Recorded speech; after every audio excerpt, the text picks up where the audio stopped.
Bom dia, meus amados irmãos, que a graça e a paz que vem do nosso bondoso Deus, por meio do nosso Senhor e Salvador Jesus Cristo, possa continuar em nós, nos fazendo crescer e prosperar espiritualmente para a sua honra e para a sua glória. Meus amados, chegamos hoje aqui à quarta-feira para dar continuidade ao nosso estudo da nossa lição bíblica diária. Estamos estudando aqui a lição 6 de Isaías, do livro de Isaías, O Sinal do Senhor é o título da nossa lição. E ontem, na terça-feira, nós estudamos aqui Isaías do capítulo 7, do versículo 11 até o versículo 13, dividido em duas perguntas, perguntas 5 e 6, né? Vimos que Isaías vai encontrar o rei Acais por ordem do Senhor e levou uma mensagem para ele, orientando que ele deveria pedir um sinal para Deus. Qualquer sinal, não importa se era do mais profundo da sepultura até o mais longínquo céu, qualquer coisa que ele pedisse, o Senhor faria por ele. Mas Acais disse que não ia pedir sinal nenhum, né? Porque, segundo ele, a desculpa que ele deu é que não ia colocar o Senhor à prova, né? Ele não ia provar para saber se o Senhor existe ou não na vida dele, né? E aí não passava de uma fala de hipocrisia, porque ele não era um ato de fé, mas um ato realmente de covardia, um ato de querer parecer para o povo que de fato ele não era, né? E vimos também na sexta pergunta que Isaías fala uma repreensão usando uma linguagem indireta, dizendo: escutem os descendentes do rei Davi, né? Será que não basta vocês abusarem da paciência das pessoas? Agora querem abusar também da paciência do meu Deus? Ou seja, isso é dito logo após o rei Acais dizer que não iria pedir sinal nenhum para Deus, porque, segundo ele, não iria pôr o Senhor à prova, né? Então, diante desse cenário, obviamente, agora deve vir alguma mensagem da parte do Senhor em forma de ou de juízo, ou de exortação, admoestação, repreensão, alguma coisa vem, né? Então, vamos buscar aqui na sétima pergunta, que diz assim: Isaías informou que o próprio Senhor daria um sinal. Ele não pediu, agora o Senhor daria o sinal, né? Qual era o sinal e qual o seu significado? O verso 14 de Isaías 7 diz assim, 14 e 15. Pois o Senhor mesmo, ou seja, o próprio Senhor, por conta e risco dele, por conta própria, sem nenhum homem pedir, pois o Senhor mesmo lhes dará um sinal. A jovem, o sinal é esse, a jovem que está grávida dará luz a um filho e porá nele o nome de Emanuel.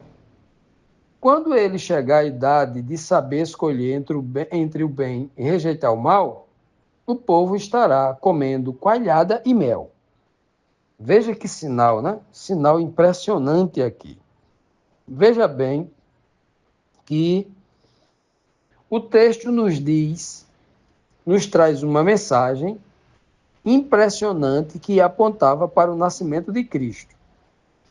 E quase 99% dos evangélicos, dos católicos, dos cristãos, né, institucionalizados, utilizam esse verso para dizer que Jesus é Deus. O texto não está falando isso. O contexto não está tratando disso. Então, tem muita gente seguindo uma retórica da igreja tradicional, a tradição da igreja da Idade Média, o período da escuridão espiritual, para pregar e não compreender a mensagem clara, simples e objetiva. Primeiro, que o texto está dizendo que essa pessoa que vai nascer é filho de uma mulher jovem. Não é um Deus, é filho de um ser humano. É o primeiro ponto. Segundo ponto, que está dizendo aqui, é que o texto não diz que ele será Emanuel. O texto diz que o nome dele seria Emanuel. Isso era costume de todos os filhos de Israel receber um nome. E esse nome, por causa de Elias, El, de Elohim, Ia, de Yahvé, quer dizer Senhor Deus. Elias não era o Senhor Deus, apenas o nome dele. Até porque Jesus nunca foi chamado de Emanuel, chamado de Yeshua, né? Era o nome dele. Lá na sua cultura, né? Hoje chamamos de Jesus aqui no Brasil. Pois bem, então veja que criaram uma falácia, uma teoria absurda, ignorando o contexto bíblico, ignorando a mensagem, inventando algo, né? O texto fala, você porá nele o nome de... O texto não diz, pois ele é o próprio. O texto não diz isso. Mas o povo foi tão engodado com ensinamentos mirabolantes, fabulosos, né? Contos de fadas, né? E o povo começou a acreditar nesses absurdos. Esse é o primeiro questionamento que a gente traz aqui nesse contexto, né? Para o povo acreditar, não precisa estar ou não na Bíblia. Basta o seu líder religioso dizer. É o nível de fragilidade espiritual e de escravização religiosa que se experimenta no mundo hoje e que sempre se experimentou desde os tempos antigos. Ok? Então, essa é a primeira parte do verso. A segunda parte do verso, que vai corroborar com esse meu pensamento ainda mais, vai dizer assim, ó, quando ele chegar à idade de saber escolher entre o bem, escolher entre rejeitar o mal, entre o bem e rejeitar o mal, você já imaginou, como diz a igreja medieval e essa igreja moderna, tem até um hino que diz, né? Já nasceu o Deus menino. Como é que é? Deus menino? Quando foi que Deus é um menino? Espera aí. Se Jesus era Deus desde o nascimento, por que é então que ele só vai saber rejeitar o bem ou o mal? Ou seja, ele está exposto ao bem e ao mal como todo ser humano. Será que um Deus está sujeito à escolha do bem e do mal? Escolher entre o bem e o mal? Como é que pode isso? Né? Como é que um Deus onisciente, um ser divino, está disposto, está propenso a aprender, aqui saber, né? A idade de saber. Quando ele chegar à idade de saber, porque tem uma parte da vida que ele não sabe. Como é que pode um Deus que não sabe, ter um período que não sabe, rejeitar entre o bem e o mal, né? Então veja o problema gravíssimo teológico que a igreja criou. Justamente por desprezar o sentido óbvio da mensagem do texto, desprezar o contexto, né? E ensinar o povo algo assim de ordem absurda, né? Chamado de invenção, ensinamento fora das escrituras, doutrinas fora da Bíblia, né? E indução, o ensino baseado na dedução. Vou deduzir. O claro assim diz o Senhor foi jogado no lixo. Pois bem, então o texto diz aqui que quando ele chegasse a essa idade de soubesse rejeitar o mal, né, e escolher o bem, então sim, nesse momento, o que aconteceria com aquele povo que seria julgado? O povo estaria comendo apenas coalhada e mel. Por que o texto está dizendo coalhada e mel? Aqui, obviamente, o texto está nos transmitindo aqui o texto não, né? O Senhor transmitindo através de Isaías, neste texto aqui, nos mostrando claramente, né? Que apesar desse alimento ser básico, né? Muito simples, leite e mel, ele é altamente nutritivo. Ele é básico, mas é nutritivo. É o suficiente para que o povo seja nutrido, tanto nas questões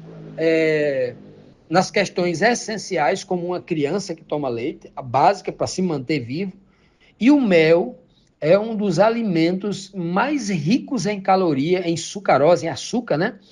Que dá uma energia, né? Pois bem, então era um alimento muito pobre, era uma dieta muito, no período de grande escassez, porque Babilônia viria contra o povo, iria escravizar, era um momento não tinha um menu variado, o menu ali era só essas duas coisas para comer. Então, mostrando claramente aqui que o texto está querendo dizer, vocês irão comer isso aí até aprenderem a me obedecer, até entenderem a mensagem, até compreenderem isso. Então, é uma figura de linguagem para mostrar que era um período de extrema escassez. Não só escassez de alimento, mas escassez da compreensão da palavra. Quando Cristo veio à Terra, o povo de Jerusalém, os religiosos, estava recebendo o conhecimento da palavra de uma forma escassa. Conhecimento espiritual, o pão não tinha, era só leite e mel, estava sendo mantido só com a tradição religiosa. Era uma escassez de conhecimento, era uma escassez de revelação espiritual. Continuando, meus amados, vamos aqui para a próxima pergunta, a pergunta número 8, né? Da continuidade do que nós acabamos de falar, né? Na pergunta anterior, quando Isaías disse, no versículo 15, ao rei Acais, dizendo que aquele povo, quando o filho da virgem, da jovem nascesse, né? O povo estaria comendo leite e mel, né? O leite, o alimento, o conhecimento básico da lei do Antigo Testamento, né? E o mel, que significava todas as suas promessas, é um outro significado, né? Todas as promessas, as doces promessas que tem nas páginas do Antigo Testamento, são mais de 250 profecias messiânicas apontando para o Cristo que viria resolver o problema do ser humano. Pois bem, na pergunta 8 diz assim, o que aconteceria, né, com o povo de Judá? E quanto à casa de Acais, que estava em Jerusalém, aconteceria o que com ele? Isaías 7:17, Isaías vai dizer assim para ele, né? O Senhor Deus vai trazer sofrimento para o Senhor, ó rei, né? O Senhor com S minúsculo, ele está tratando aqui o rei com respeito e autoridade civil que ele tinha, né? O Senhor Deus, ou seja, a palavra Senhor aqui, a primeira palavra, o Senhor Deus, quer dizer, o Iavé, Elohim, o Deus de Israel, vai trazer sofrimento para você, ó rei, para as pessoas da sua família e para o seu povo. Ele fará isso por meio do rei da Assíria. E o sofrimento que esse rei vai causar será o pior que já houve desde o reino de Israel, desde quando, né, o reino de Israel se separou do reino de Judá. Sofrimento muito maior. Vejam a quantidade de informação que tem aqui. A primeira informação que o Senhor revela a Acais, por meio de Isaías, é que ele é a primeira pessoa que vai sofrer, você. Por que vai sofrer? Porque Acais ele não quer saber do sinal do Senhor, que aqui já implícito está, não é? O Senhor disse assim, me peça um sinal das maiores profundezas da morte, onde Cristo seria colocado lá na sepultura, até do mais altos céus, onde Cristo seria elevado até o mais alto céu, né? Um nome sobre todo nome, Deus elevaria ele a uma altura tão grande que ele sentaria à direita de Deus, ou seja, a segunda pessoa mais importante, mais poderosa de todo o universo, depois de Deus o Pai. Sentar à direita quer dizer isso. Né? Estar à destra da autoridade quer dizer a segunda maior autoridade. Quem serviu o exército, quem serviu as forças militares no mundo inteiro sabe que está à direita de alguém, até muito na nossa língua popular, fala, aquele é o meu braço direito, ou seja, é a segunda pessoa, é o meu funcionário mais importante, é a pessoa que resolve tudo na minha ausência, alguma coisa assim. Pois bem. E aqui, ele não quis saber, é como se ele dissesse, não, eu não preciso provar o Senhor. Ora, todo mundo precisa da ação de Deus através de Cristo para se salvar. Quem é que não precisa de Cristo como advogado? Quem é que não precisa de Cristo como Salvador? Mas, tipologicamente, o que ele estava respondendo, indiretamente, ele estava rejeitando não só o sinal que deu já, mas o Salvador deste sinal. Era algo assim absurdo. E aí o Senhor estava justamente revelando, mostrando que esse povo, como diz o próprio contexto aqui do capítulo 7, está sofrendo e vai morrer, será condenado porque lhes faltou discernimento, lhes faltou entendimento pela desobediência, pela idolatria, tá certo, né?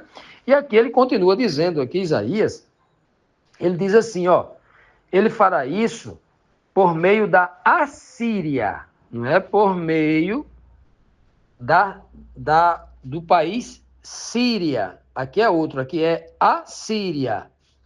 Ele não fará isso por meio dessa união entre Síria e o reino de Israel, né?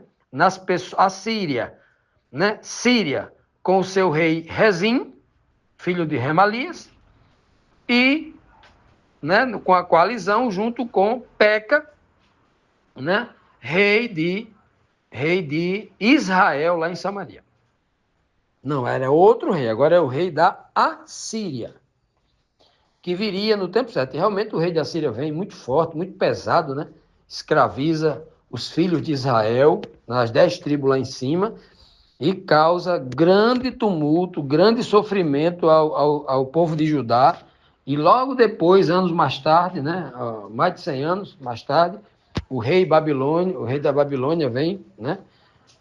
O rei Nabucodonosor e faz esse verdadeiro estardalhaço em Jerusalém, levando muita gente cativa e matando muita gente. Apesar que muitos teólogos dizem que esse rei da Síria aqui é o próprio Nabucodonosor. Por quê? Porque sempre os ataques contra Jerusalém não vinha do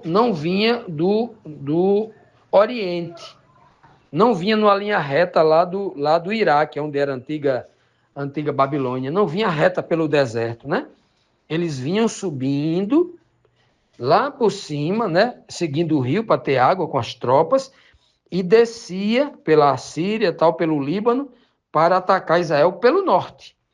Então, e Nabucodonosor, obviamente, vinha, porque inclusive, já tinha conquistado lá a Síria nessa época, né?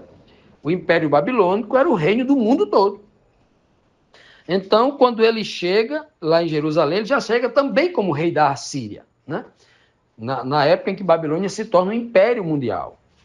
Então, muitos dizem que e até tem uma lógica, e até concordo com essa lógica, porque, né, pode ser que esse rei da Assíria aqui seja o próprio Nabucodonosor, que é aquele que conquista mesmo Jerusalém de todos os aspectos e destrói Jerusalém, a última terrível, né? Fica só praticamente, como dizem a história, a cinza, né? Ruína, né?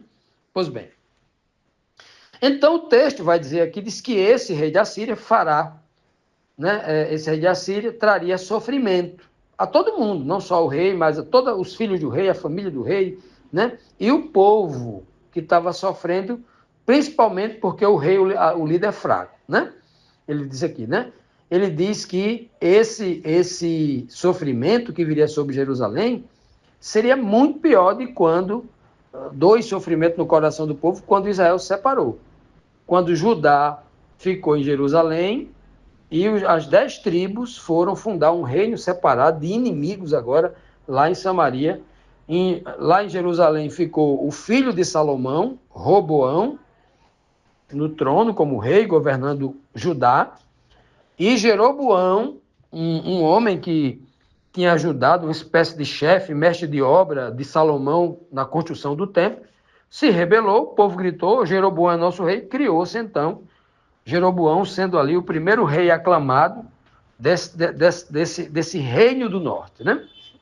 Onde houve a divisão entre as 12 tribos de Israel e os irmãos ficaram inimigos, terríveis inimigos. Pois bem, e aí é o que o Senhor está dizendo aqui. Por causa da desobediência, vem o que primeiro?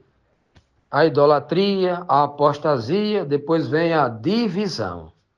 Depois da divisão, que Deus retira o remanescente, e se esse remanescente não segue a palavra de Deus também, o que é que vem depois?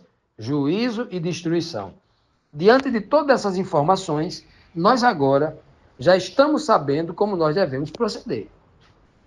Do contrário, a gente vai sofrer as mesmas consequências.